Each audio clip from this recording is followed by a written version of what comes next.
Adolf Hitler was born in 1889 in a small Austrian town. As a young man, he dreamed of becoming an artist, but after being rejected from art school, he drifted through life in Vienna, where he picked up extreme nationalist and antisemitic beliefs.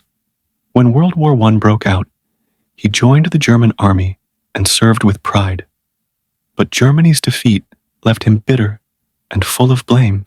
After the war, Germany was struggling, economically broken, and politically unstable. Hitler saw an opportunity. He joined a small right-wing political group that soon became the Nazi Party.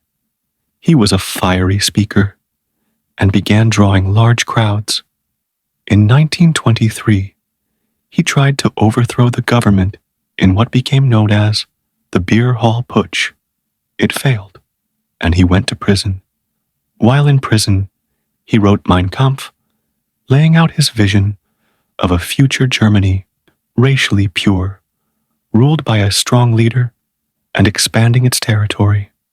After his release, he rebuilt the Nazi Party and gained support by exploiting fear, blaming Jews and communists for Germany's problems.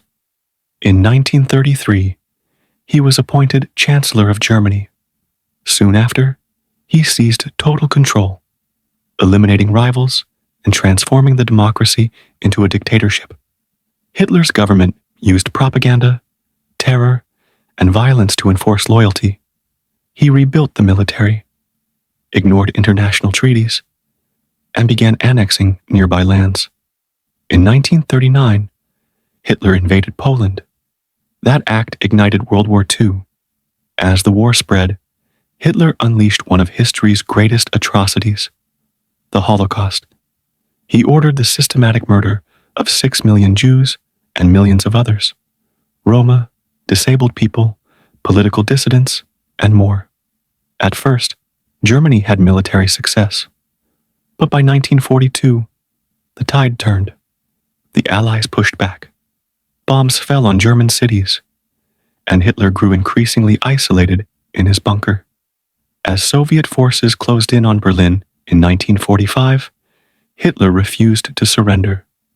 On April 30th, 1945, he killed himself. His death marked the fall of Nazi Germany, but the scars of his rule war, genocide, and trauma remain deeply embedded in world history.